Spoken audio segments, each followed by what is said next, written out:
हिंदी उत्कर्ष channel को आप like और सब्सक्राइब करें ताकि आपको नई वीडियो का अपडेट मिलता रहे और आप अपने ज्ञान का अर्जन करते रहें। प्रिय विद्यार्थियों, आज हम सभी भक्तिन पाठ के प्रश्नोत्तरों पे चर्चा करेंगे। एनसीईआरटी पाठ्य पुस्तिका से जितने भी प्रश्न पूछे उसके अलावा कुछ और महत्वपूर्ण प्रश्नों पे चर्चा करेंगे। तो चलिए, सबसे पहले प्रश्न संख्या 1 एनसीईआरटी बुक जो सीबीएसई बोर्ड 2008 में पूछा भी गया है। प्रश्न संख्या 1, भक्तिन अपना वास्तविक नाम लोगों से क्यों छिपाती थी? भक्तिन को यह नाम किसने और क्यों दिया होगा? ये प्रश्न देखें। भक्तिन अपना वास्तविक नाम लोगों से क्यों छिपाती थी? भक्तिन को यह नाम किसने और क्यों दिया था? बोर्ड परीक्षा 2008 में पूछा गया है। भक्तिन का वास्तविक नाम लक्ष्मीन अर्थात लक्ष्मी था। लक्ष्मी समृद्ध और ऐश्वर्य का प्रतीक माना जाता है, परंतु यहाँ नाम के साथ गुण नहीं मिलता। तमाम ऐसे समाज में देखने को मिलता है कि नाम उनका वकील, माता पिता ने बड़े जो है प्यार और दुलार में रख दिया, लेकिन वो वकालत पेशे से नहीं जुड़े होते हैं। जथा नाम तथा गुण, ये परिभाषा सटीक नहीं बैठती, यानी जैसा व्यक्ति का नाम ये नहीं है कि उसका गुण भी होगा। तो भक्तिन को भी ये बिल्कुल ऐसा नहीं लगता है कि जैसे उसका नाम लक्ष्मीन है लेकिन वो उसके पास धन का अभाव है, वह नौकरानी के रूप में कार्य करना चाहती है। इसलिए लक्ष्मी बहुत गरीब और समझदार भी है। वह जानती है कि समृद्धि सूचक यह नाम गरीब महिला को शोभा नहीं देता। इसके नाम वह भाग्य में विरोधाभास है। सिर्फ वह नाम की लक्ष्मी है, समाज उसके नाम को सुनकर उसका उपहास न उड़ाए, इसलिए वह अपना वास्तविक नाम लोगों से छुपाती है। भक्तिन को यह नाम लेखिका ने दिया। उसके गले में कंठी माला मुड़े हुए सिर से वह भक्तिनी लग रही थी। इसमें सेवा भावना और कर्तव्य परायणता को देखकर लेखिका ने उसका नाम भक्तिन रखा। प्रश्न संख्या 2, 2 कन्या रत्नों के पैदा होने पर भक्तिन पुत्र मोह में अंधी अपनी जेठानियों द्वारा घृणा व उपेक्षा का शिकार बनी। ऐसी घटनाओं अक्सर ही यह धारणा चलती है कि स्त्री स्त्री की दुश्मन होती है। क्यों? आप इससे सहमत हैं? ये सीबीएसई बोर्ड 2011 में प्रश्न पूछा गया है, महत्वपूर्ण में है कि आज स्त्री क्या स्त्री का दुश्मन है? हाँ, इससे इस बात से बिल्कुल सहमत हूँ। जब भक्तिन अर्थात लक्ष्मी ने 2 पुत्रियों को जन्म दिया तो उसके ससुराल वालों ने उस पर घोर अत्याचार किए। हमारी समाज की मान्यता है, आज हमारा समाज आगे बढ़ रहा है, विकसित हो रहा है, लेकिन दकियानूसी सोच या ट्रेडिशनल लोगों की जो परंपरावादी विचार है उससे मुक्ति नहीं पा गए। जबकि संविधान सबको बराबर अधिकार दिया है। We can not discriminate on the basis of gender. हम किसी को जेंडर के आधार पे भेदभाव नहीं कर सकते, लेकिन समाज में ऐसी मान्यताएं हैं। पुरुष की प्रधानता है, उस पर घोर अत्याचार किया, उसकी जेठानियां उस पर बहुत जुल्म ढाए। इसी कारण उसकी बेटियों को दिन भर काम करना पड़ता था। इन सभी बातों से सिद्ध होता है कि स्त्री स्त्री की दुश्मन है। और उसकी जेठानियों ने तो जमीन हथियाने के लिए लक्ष्मी की विधवा बेटी से अपने भाई का विवाह की योजना बनाई। अब ये योजना सफल नहीं हुई, तब लक्ष्मी पे अत्याचार बढ़ते चले गए। भक्तिन की बेटी पर पंचायत द्वारा जबरन पति थोपा जाना एक दुर्घटना भर नहीं है। प्रश्न संख्या 3 है, बल्कि विवाह के संदर्भ में स्त्री के मानवाधिकार, विवाह करे या न करे अथवा किससे करे, ये स्वतंत्रता है। स्त्री को ये स्वतंत्रता को कुचलते रहने सदियों से चली आ रही है। सामाजिक परंपरा का प्रतीक है। कैसे? ये 2011 में बहुत ही महत्वपूर्ण प्रश्न है कि स्त्री को विवाह के निर्णय लेने में उसके अपने मत नहीं देखा जाता है। ये सदियों से चला आ रहा है। इस पे आपको इस प्रश्न का जवाब देना है। तो भक्तिन की विधवा बेटी के साथ उसके ताऊ के लड़के के साले ने जबरदस्ती करने की कोशिश की। लड़की ने उसकी खूब पिटाई की, परंतु पंचायत ने अपीलहीन फैसले, अब ज़्यादातर फैसले पुरुष के इस मामले में पुरुष के ही पक्ष में आते हैं। तीतरबाज युवक के साथ रहने का फैसला सुनाया। यह सरासर स्त्री के मानवाधिकारों का हनन है। भारत में यह परंपरा सदियों से चली आ रही है। यहाँ शादी करने का निर्णय सिर्फ पुरुषों के हाथ में है। महाभारत में द्रौपदी को उसकी इच्छा के विरुद्ध 5 पतियों की पत्नी बनना पड़ा।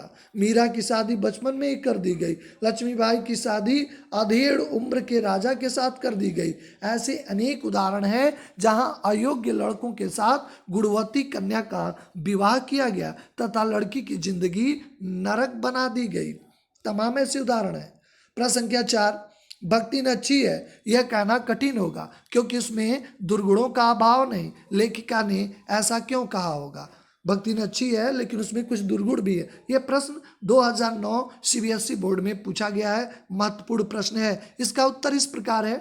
जब भक्ति लेखिका के घर पे काम करने आई तो सीधी सादी भोली भाली लगती थी, लेकिन ज्यों ज्यों लेखिका के साथ उसके संबंध और संपर्क बढ़ता गया त्यों त्यों उसके बारे में जानती गई। लेखिका को उसकी बुराइयों के बारे में पता चल गया। इसी कारण लेखिका को लगा कि भक्ति न अच्छी नहीं है, उसमें दुर्गुण है, अतः उसे अच्छी कहना और समझना कठिन है। क्योंकि कुछ न कुछ हर व्यक्ति में कोई परफेक्ट नहीं होता इस संसार में। जहाँ अच्छाई होती है वहाँ कुछ बुराई भी होती है। कमियाँ हर व्यक्ति में होता है। इस संसार में कोई पूर्ण नहीं होता है। प्रश्न संख्या 5 आपके NCERT बुक का, भक्ति द्वारा शास्त्र के प्रश्न को सुविधा से सुलझा लेने का क्या उदाहरण दिया है? इसका उत्तर आप बताना है। इसका उत्तर इस प्रकार है। भक्ति की विशेषता है कि हर बात को चाहे वह शास्त्र की क्यों न हो अपनी सुविधा के अनुसार डाल लेती है। वह सिर घुटाए रखती है, हमेशा सर को मुंडन करा लेती है। जबकि लेखिका को यह अच्छा नहीं लगता कि एक स्त्री अपने बालों का मुंडन कराए। जब उसके भक्तिन को ऐसा करने से रोका तो उसने अपनी बात को ऊपर रखा तथा शास्त्र में लिखा है तीर्थ गए। उन्होंने आगे अभी पंक्तियां बताती है। लेखिका ने पूछा कहाँ लिखा है? तुरंत उत्तर दिया तीर्थ गए मुड़ाए सिद्ध। तीर्थ में जाकर और बाल मुड़ाने से ही सिद्धि मिलती है। लेकिन ये बातें किस शास्त्र में कही गई हैं इसका ज्ञान भक्तिन को नहीं था, जबकि लेखिका जानती थी। ये कथन किसी व्यक्ति का है, जबकि ये शास्त्रों में स्त्रियों का मुंडन निषेध कहीं नहीं लिखा है, न कि शास्त्र का है। अतः भक्तिन को सिर घुटाने या मुड़ाने से नहीं रोक सकी। हर बृहस्पतिवार को उसका मुंडन होता रहा। अपने तर्कों को भक्तिन बड़े ही मजबूती से रखती थी। भले वो शास्त्रों में न लिखा हो, लेकिन ऐसा था कि लोग मानने पे मजबूर हो जाते थे। प्रश्न संख्या 6, भक्तिन के आ जाने से महादेवी अधिक देहाती कैसे हो गई? ये CBSE बोर्ड 2014 का महत्वपूर्ण प्रश्न पूछा गया है। भक्तिन के आ जाने से महादेवी ने लगभग उन सभी संस्कारों क्रियाकलापों को अपना लिया जो देहातों में होते हैं। देहातों का कल्चर अलग होता है, रूरल एरिया होती है, अर्बन के अपने अलग कल्चर होते हैं। देहात की हर वस्तु, घटना, वातावरण का प्रभाव महादेवी पे पड़ने लगा। जैसे महुए की लपसी खाना, बाजरे की घुघरी खाना, इस तरह के जो देहाती भोजन थे वह महादेवी को पसंद आने लगे। लेकिन भक्तिन से सब कुछ जान लेती थी ताकि इस बात को कोई जानकारी अधूरी न रह जाए। धोती साफ करना, सामान बांधना आज भक्तन ने ही सिखाई थी। ऐसी देहाती भाषा भी भक्तिन के आ जाने के बाद ही महादेवी बोलने लगी। इन्हीं कारणों से महादेवी अधिक देहाती हो गई थी। अन्य कुछ महत्वपूर्ण प्रश्न हैं जिन पे हमें विचार करना होगा। भक्तिन की शारीरिक बनावट यानी व्यक्तित्व कैसा था? भक्तिन का कद छोटा था, उसका शरीर दुबला पतला था, वह गरीब लगती थी, उसके होंठ पतले थे एवं आंखें छोटी थी। इन सारी बातों से पता चलता है उसकी शारीरिक बनावट कुल मिलाकर 50 वर्षीय स्त्री की थी, लेकिन वो बूढ़ी नहीं लगती थी। प्रश्न संख्या 2, महादेवी जी ने भक्तिन के बारे में क्या लिखा है? महादेवी वर्मा ने भक्तिन के बारे में लिखती हैं कि सेवक धर्म में वह हनुमान जी से कंपटीशन स्पर्धा करती है। वाली भक्तिन किसी अंजना की पुत्री न होकर अनाम धन्या गोपालिका की कन्या है। उसका वास्तविक नाम लक्ष्मी है, पर जैसे नाम की विशलता मेरे लिए दुर्वा, यानी लेखिका का भी नाम है महादेवी, कोई महान आत्मा नहीं है, वैसे लक्ष्मी भी समृद्धि भक्ति के कपाल पे कंचित रेखाओं में बध नहीं सकी, यानी उसके नाम का असर उस पर नहीं दिखाई दे रहा था। भक्तिन कितनी संतानें थी, उसका जीवन कैसा था? इसका उत्तर इस प्रकार है। भक्तिन की ने 3 बेटियों को जन्म दिया था। इन 3 बेटियों के कारण भक्तिन के जीवन भर दुख उठाने पड़े। सास और जेठानियां सभी उसे तंग करती रहती थी। उसकी बेटी हर वक्त काम में लगाए रखती थी। कोई नहीं था जो भक्तिन की बेटियों को, कोई भी नहीं चाहता था कि भक्तिन की बेटियां सुखी रहें।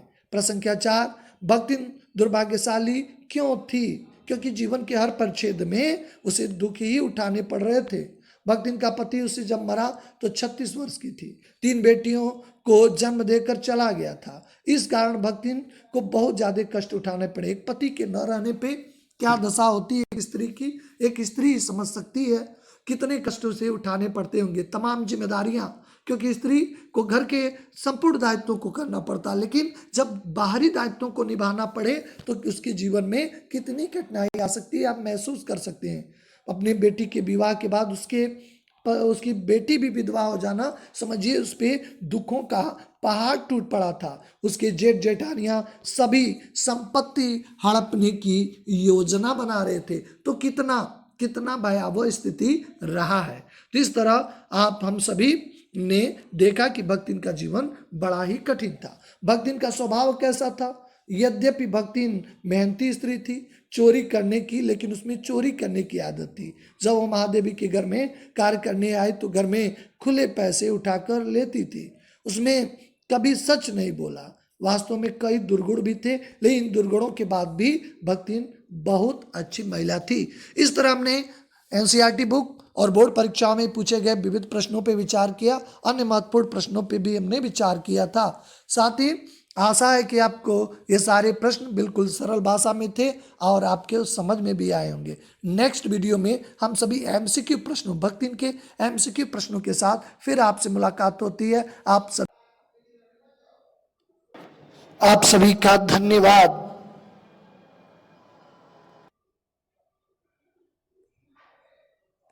हिंदी उत्कर्ष चैनल को आप लाइक और सब्सक्राइब करें ताकि आपको नई वीडियो का अपडेट मिलता रहे और आप अपने ज्ञान का अर्जन करते रहें।